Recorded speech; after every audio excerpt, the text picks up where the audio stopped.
ले चलते हैं आपको राजस्थान विधानसभा में इस वक्त नेता प्रतिपक्ष गुलाब चंद कटारिया क्या कुछ कह रहे हैं। कोई चिंता की बात नहीं, जो डूबना है प्रदेश को तो डूबेगा।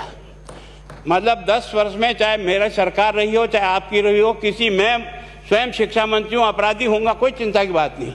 लेकिन आप कम से कम इन 10 सालों से इन जितनी कोचिंग संस्थाएं चल रही है, इनकी जितनी परीक्षाएं हुई है, उनके परीक्षा के रिजल्ट के साथ आप अपनी टीम लगा करके इनका पोस्टमार्टम करो, तब आपको समझ में आ जाएगा कि बीमारी कहाँ से चली है।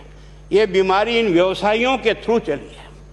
मैं और आप पेपर आउट करेंगे, पेपर लाऊंगा, 5 लाख दे दूंगा, 8 लाख दे दूंगा, मैं क्या 2 करोड़ 5 करोड़ 8 करोड़ दे सकता हूं क्या?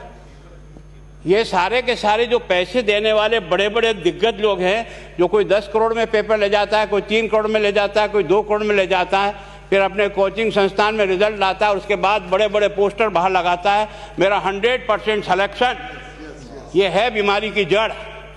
अगर मार करना चाहते हो तो यहाँ करो, तब तो जाकर के इसको कोई रोक सकोगे। बाकी से केवल मन को संतुष्ट करने का काम करो तो ये राजस्थान के उस गरीब बच्चे के साथ न्याय नहीं होगा, जो बड़ी मुश्किल से पढ़ता है, अपने घर में बूढ़े माँ बाप को भूखे मार के पढ़ता है और उसके बाद परीक्षा के लिए जाता है, रोता हुआ घर लौटता है। क्या दुख नहीं होता है? हम लोगों के मन में कोई रहम नहीं है कि आखिर उस बच्चे का क्या होगा जो अपनी बड़ी पीड़ा के साथ पढ़ रहा है। इन सारे पैसे वाले लोगों के पास में आपने सारी सरकारी नौकरियों को भेज दिया। मैं बहुत कड़वा सच बोल रहा हूं। आज जो पिछले 8 साल में नौकरी में लगे ना, उन सब का भी पोस्टमार्टम कराओ, आपको लगेगा आधा फर्जी मामला निकलेगा। कोई है नहीं, कोई सोचने वाला है इस पर कि आखिर उसके दर्द को कौन जानेगा? है ना, जिस प्रकार से हमने परीक्षा के माध्यम से इन पैसे वाले लोगों को उतार करके सारे के सारे उन गरीबों की आशाओं के ऊपर पानी फेर दिया। रात और दिन पड़ता है, भूखा प्यासा पड़ता है, घर बेच करके पढ़ता है, खेत बेच करके पढ़ता है, लेकिन जब उसका सिलेक्शन नहीं होता तो जहर खा के मरता है। कोई इस पीड़ा को समझने के लिए तैयार नहीं है। और हम इस कानून को ला करके दुनिया को बताना चाह रहे हैं कि हमने इतना बड़ा कानून कर दिया, इस कानून से कुछ भी नहीं होगा। मैं आज आपको कह रहा हूं, ये जो आपने नए प्रावधान जोड़े हैं, मैं सोचता हूं कि मुझे कुछ बोलने की इच्छा नहीं, मुझे बहुत दुख है इस बात का। क्या होगा ये?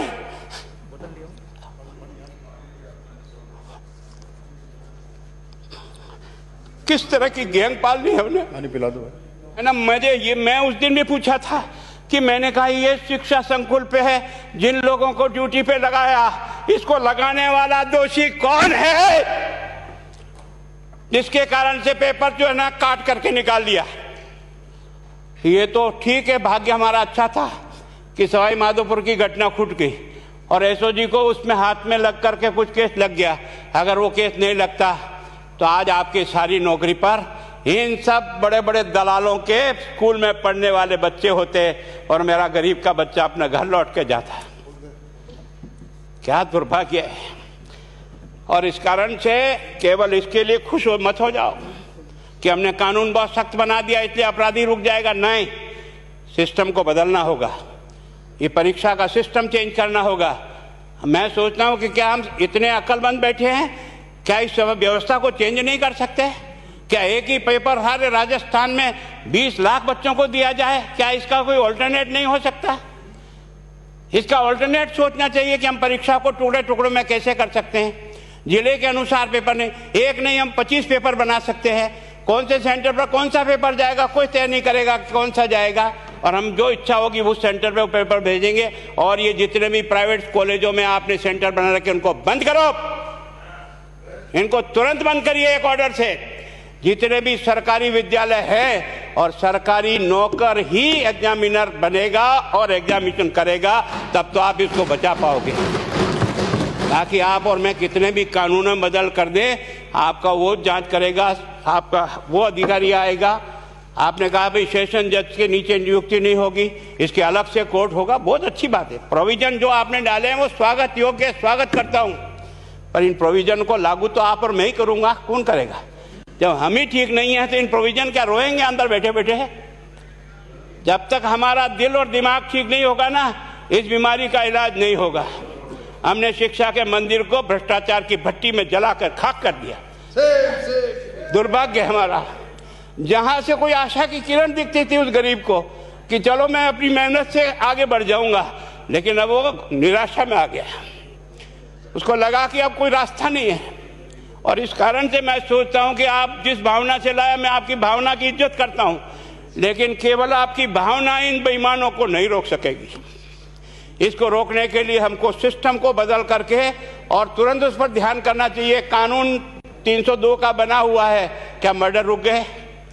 आप भी जान रहे हो, रोज के रोज पोक्सो कोर्ट में आजीवन कारावास हो रहा, क्या व्यभिचार रुक गया है? अपराधी को दंड मिल सकता है, अपराध बंद नहीं हो सकता है। अपराध बंद करने के लिए जो सिस्टम होते हैं उस सिस्टम में चलो। एकमात्र इस देश में भ्रष्टाचार की भट्टी में देश जल रहा था, केवल और केवल एक तरह से प्रत्येक व्यक्ति का खाता खुलवाकर देश के प्रधानमंत्री में सारा का सारा बेनिफिट उसका सीधा खाते में डाला। बेईमानों को चोट लगी नहीं लगी, उस तरफ अपना दिमाग बचाओ, उस तरफ अपना दिमाग लगाओ। किस बीमारी का इलाज कहाँ है और कैसे हो, इस बारे में चिंता करने की कोशिश करो। मैं कई बार इधर सीकर और इधर गया तो मैं सोचता हूँ कोचिंग संस्थान की बिल्डिंग देंगे ना तो टोपी गिर जाए नीचे से। क्या चीज़ है यार, भगवान ने क्या लक्ष्मी वहीं बरसाई है। और जो बाकी संस्थाएं, उसका कारण यह है कि हमने अपनी दुकान को इतनी कमज़ोर कर दी है कि जहाँ बच्चे अच्छी तरह से शिक्षा लेकर के हम जैसे गरीब पढ़ करके यहाँ आ गए, अब वो रास्ते नहीं हैं। और इस कारण से मेरी बहुत विनम्र प्रार्थना है, इस बीमारी का इलाज चाहिए बच्चे को, कानून से नहीं होगा, कानून के अलावा होगा, और उसमें आप करें। धन्यवाद। Thank you. माननीय मंत्री महोदय।